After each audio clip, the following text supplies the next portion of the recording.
My name is Alesimo Mwanga. I head up the research and development department here at Sea Africa. I do a lot of other things in the organization, as well as assisting with the program direction for GEW, one of our flagship programs, every year in November. That happens globally in over 160 countries. In the week, we all celebrate Global Entrepreneurship Week. So Sea Africa is a research and development organization. We assist public and private sector to penetrate into African markets. Sure. So we are around 15 countries at the moment, and we've assisted various businesses in different sizes to penetrate into various African markets through, assisting them with feasibility studies, market intelligence, and also facilitating the process of market penetration, which not a lot of organizations do for small businesses. It's mostly a huge focus on large corporations looking to penetrate into African markets. But we, the funny thing is, we do help a lot of individual businesses get there, but you'll find that there are big government or public organizations that have beneficiaries. Part of the enterprise development chain, and accessing markets would be one of those things, and that's where we come in, basically. So GEW, as I mentioned, it's a flagship project that happens once a week. So it's part of a universe called the Global Entrepreneurship Network. So the Global Entrepreneurship Network is based in the States. There's a presence of, basically the acronym for it is GEN. So there's different networks in different countries, in over 160 countries. In Africa, there's about 40. In South Africa, we just recently launched GEN South Africa. So there are different components of the universe itself, which is connect. There's different programs. There's also a research component. So the aim of it is just to provide one ecosystem to stimulate entrepreneurial activity across the world. So this started about 9 years ago. So it's a celebration of entrepreneurship, basically, but to also activate entrepreneurship activities within countries. And also, the thing is, we talk about all the challenges that we face as entrepreneurs, but nobody actually takes the moment to actually celebrate and say, hang on, but what have we done so far? What have we achieved so far? And that's also a lead-up activity to the larger congress, where everybody from all these different networks come together in one country. In March every year. It's called the Global Entrepreneurship Congress. So GEW is mainly, country-based, and a lot of people in the ecosystem have various activities. So if you were to even go to our website, for example, you'd see different events that have been already registered for GEW. So there's quite a lot of activity that's actually going to happen next week. I'm quite excited for it.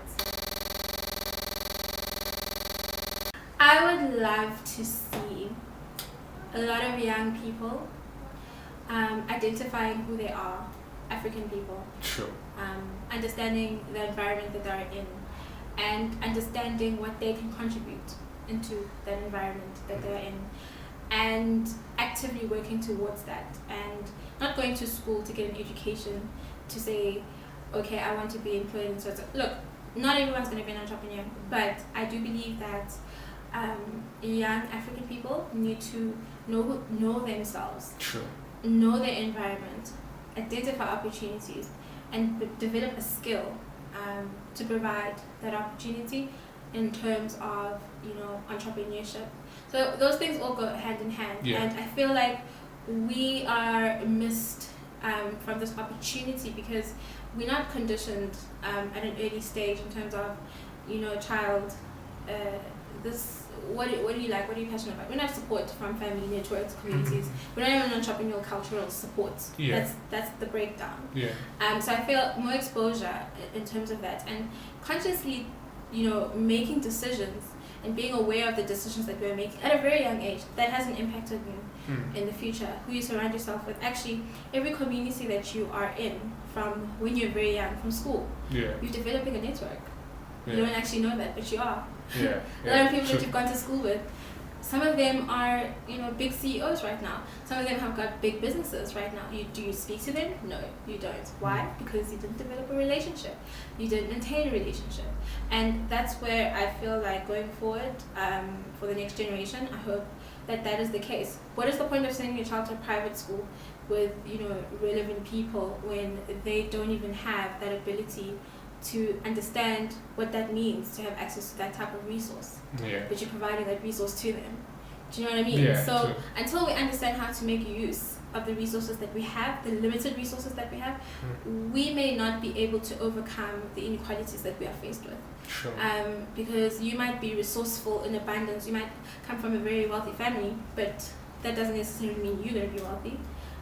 That could all fall apart because money is not necessarily something that you could say is constant. Let me put it that way, but wealth is. So if you work towards being wealthy, then yes, you're sustainable. But the problem is with us Africans, we work towards being rich. So that's the problem. We don't create generations of wealth, and that doesn't necessarily break the poverty cycle. So I would like to see more people, young people, breaking the poverty cycle through wealth, not through handouts and richness. And that's a tough one. I think, look, you will find that in any industry. I face that all the time myself, and there's a lot of challenges you face, whether you're an entrepreneur, whether you are an individual, and I won't go into that, but what I do know is that if you have self-belief in yourself, and you are persistent and you persevere, doesn't matter, you always have competition.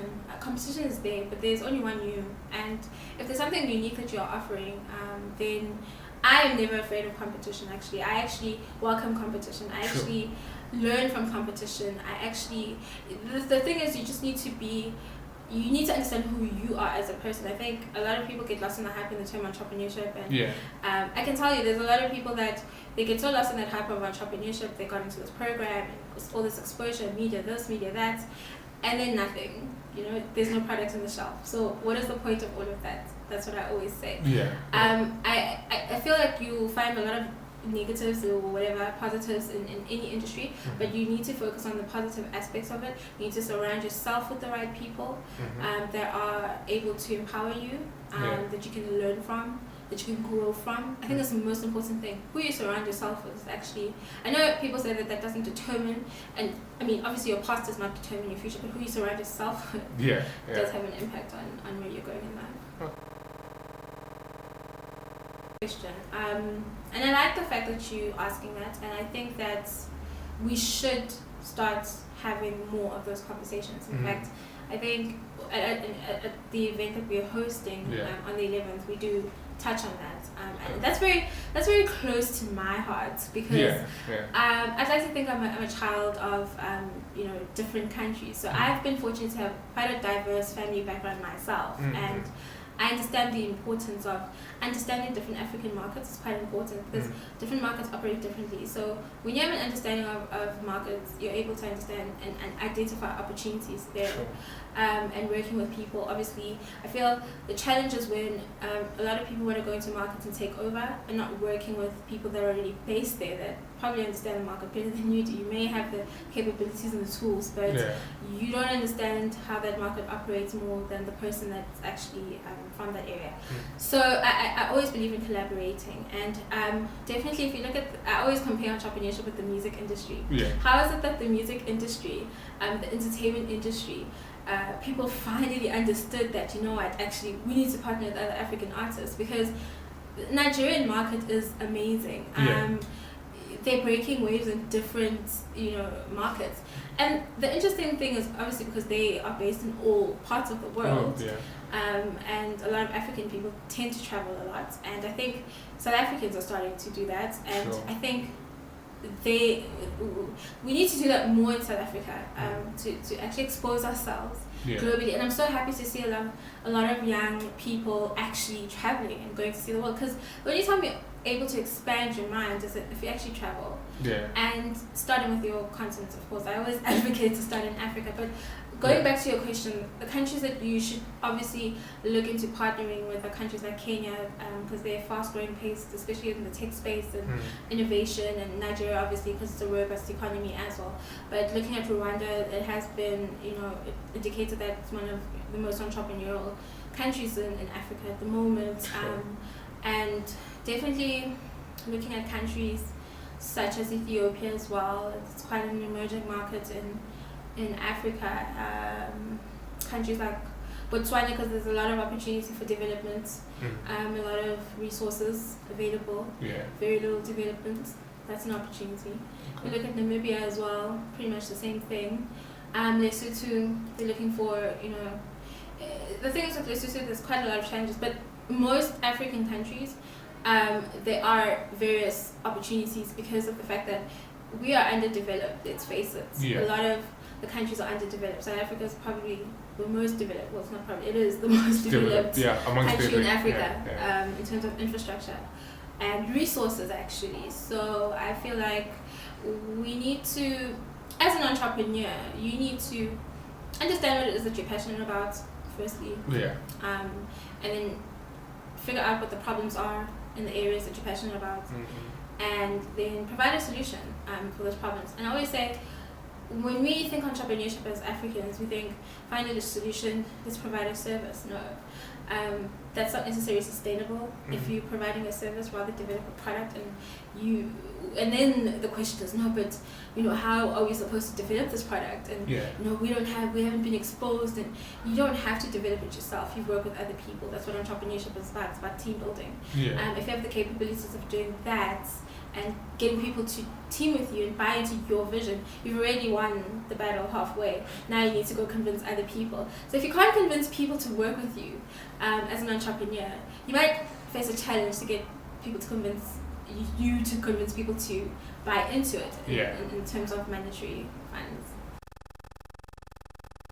I've been in the space for over 3 years now, and I've seen it grow bit by bit. I know in the beginning not a lot of people were aware. There were quite a few people actually that had various activities. I mean, there are long-standing people and organizations and partners that have been part of the network and the journey for quite some time now. I mean, I think now that the GEC is going to be hosted next year, I think people are more aware of GW and all things that are offered in the GEN network. So I think now you're seeing a lot more people celebrating GW, a lot more activities, that will be useful for a lot of entrepreneurs, aspiring entrepreneurs, most especially.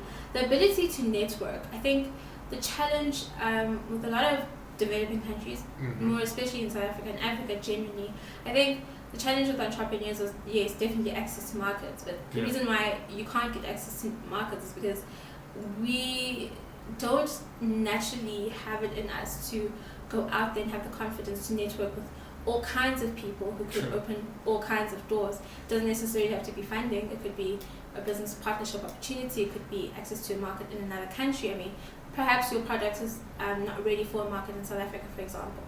Who knows who you could meet within different networks. So I think the most important thing is expansion. So it looks like we're getting there slowly, especially when I was in Colombia in March for the GEC. That was pretty exciting. I mean, it's my second, and I think there's a lot more people from Africa that was at the event because of the fact that, again, I say GEC will be in South Africa. So it's amazing that there's actually quite a lot of high interest in African markets from outside than us as Africans inside.